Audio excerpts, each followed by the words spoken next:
Assalamualaikum warahmatullahi wabarakatuh. Selamat sore, rekan-rekan. Perkenalkan saya Doni dan rekan saya Radian. Kami akan membawakan materi mengenai kepemimpinan dan perubahan. Oke, definisi kepemimpinan secara ini kita bisa lihat bahwa saya ringkas ya. Kepemimpinan adalah proses untuk mempengaruhi aktivitas kelompok yang diatur untuk mencapai tujuan bersama intinya. Dan kepemimpinan itu adalah suatu proses memberi arti pada kerjasama dan dihasilkan dengan kemauan untuk memimpin dalam mencapai tujuan. Yang kedua, kita bisa lihat sifat dan proses kepemimpinan. Jadi ada traits theory of leadership, bahwa pemimpin itu dipengaruhi oleh tingginya intelijen, extroversion, hubungan dengan orang lain, fluency, dan ada trait. Jadi kalau kita bisa lihat, intelligence itu sangat mempengaruhi pemimpin itu berhubungan dengan followers atau yang ada di bawahnya. Sedangkan untuk proses theory of leadership-nya, itu sangat dipengaruhi oleh interaksinya antara pemimpin dengan followers atau pengikutnya. Jadi ada komunikasi dua arah. Kita lanjut lagi sekarang ke peran penting pemimpin. Jadi peran penting itu ada 4. Pertama, peran penting pemimpin di dalam organisasi, peran penting pemimpin di dalam keluar organisasi, peran pada masa sekarang, dan peran yang akan datang.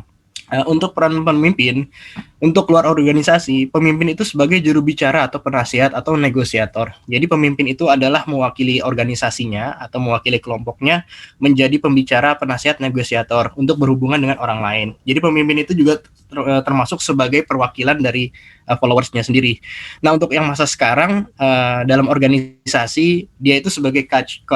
Coach itu adalah sebagai pelatih. Jadi dia itu bisa menilai, memberikan bimbingan kepada orang-orang yang ada di dalam organisasi atau di dalam kelompoknya untuk menjadi lebih baik lagi dengan masukan-masukan.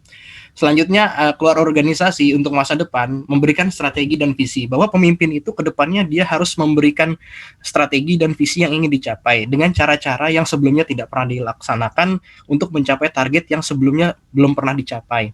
Nah, untuk masa depan ke dalam organisasi, pemimpin itu adalah agen perubahan. Jadi pemimpin itu adalah membawa dia itu visioner, agen perubahan. Dia itu membawa kelompoknya itu menuju ke arah yang lebih baik, tentunya dengan perubahan yang ia berikan.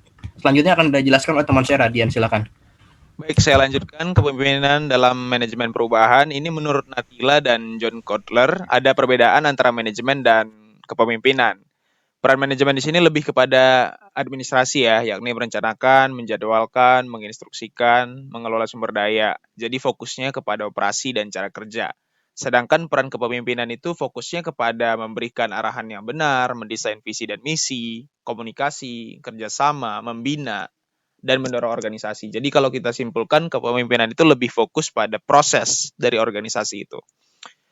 Nah, ini adalah kepemimpinan yang sukses dalam perubahan. Menurut Ostrov tahun 2006, syaratnya adalah yang pertama itu visinya harus terformulasikan dengan baik dan memperhatikan kondisi-kondisi terkini.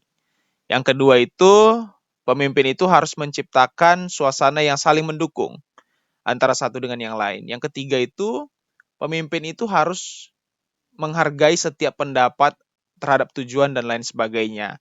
Dan tetap harus memperhatikan agar setiap pihak bertanggung jawab terhadap hasil dan berkomitmen terhadap usaha yang sedang dilakukan.